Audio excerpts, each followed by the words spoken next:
Friends, మీకు ఈరోజు ఎవరైనా అర్జెంటుగా వచ్చారనుకోండి, ఇంట్లో అన్నం ఉంది.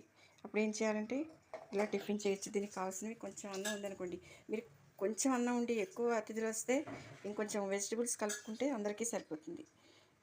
కొంచెం పచ్చిమిర్చి, వెల్లుల్లి, తర్వాత ఉల్లిపాయలు, తర్వాత కొంచెం సాల్ట్, జీలకర్ర పొడి, పసుపు, గ్రీన్ పీస్, కొంచెం హాఫ్ టమాటో, కొత్తిమీర, నిమ్మరసం.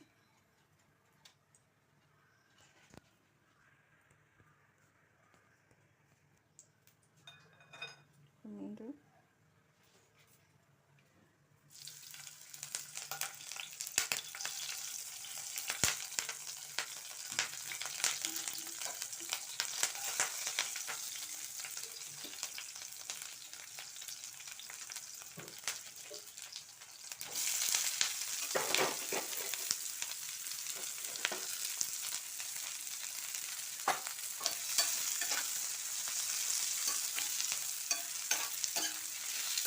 ఇది బాగా వేగనివ్వాలి.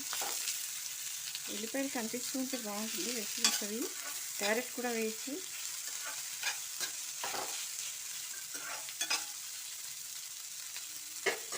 ఇది కొంచెం వేగాక టమాటో ముక్కలు, బఠానీలు కూడా వేసేయచ్చు.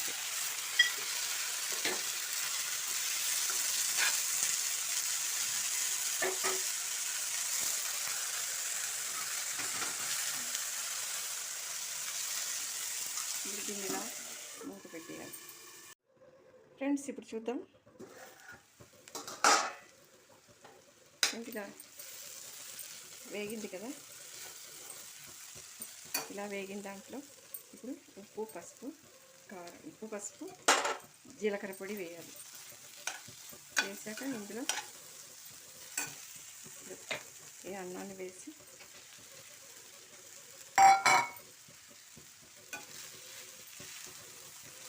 అయితే అన్నం కొంచెం తడింది అనుకోండి, ఇంకొంచెం సేపు ఉంచితే అది డ్రై అయిపోతుంది. కానీ ఎవరైనా వచ్చినప్పుడు, లేకపోతే అప్పటికప్పుడు ఒకవేళ అన్నం మిగిలిన చేసుకోవడానికి చాలా ఈజీ అయినది. పోషకాహారం ఉంటుంది, కూరలు ఉంటాయి. ఇప్పుడు అందరికీ రైస్లే ఎక్కువ ఇష్టం కాబట్టి వెజిటబుల్ రైస్లు. ఇంకా కావాలంటే అల్లం కూడా వేసుకోవచ్చు. నేను వేయలేదు, అంటే కొంచెం పెద్దవాళ్ళు తినేటప్పుడు అల్లం ఘాట్లు అవి తినరు. అందుకని చాలా సాత్వికంగా ఉండాలి అంటే ఇలా చేసుకోవాలి. ఇప్పుడు దీంట్లో నిమ్మరసం పిండాలి.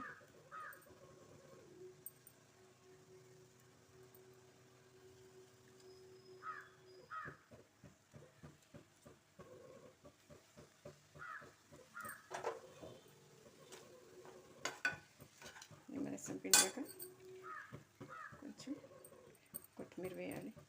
ఈ అన్నం కొంచెం వేడెక్కవరకు పైకి గార్నిషింగ్కి వేస్తారు, అది కొంచెం వేయాలి. కానీ కొత్తిమీర వేగి తింటేనే మంచిది. పచ్చి కొత్తిమీర తినకూడదు. కరివేపాకు కానీ కొత్తిమీర కానీ పచ్చివి తినకూడదు. కొన్ని ఇప్పుడు సెలరీ అలాంటివి కొన్ని పచ్చివి తింటారు అందులో అక్కడ. కానీ మాత్రం కొత్తిమీర వేగాలి. ఇట్లా వేగితేనే బాగుంటుంది. చూడండి, ఇప్పుడు అయిపోయింది. స్టవ్ ఆపేయచ్చు.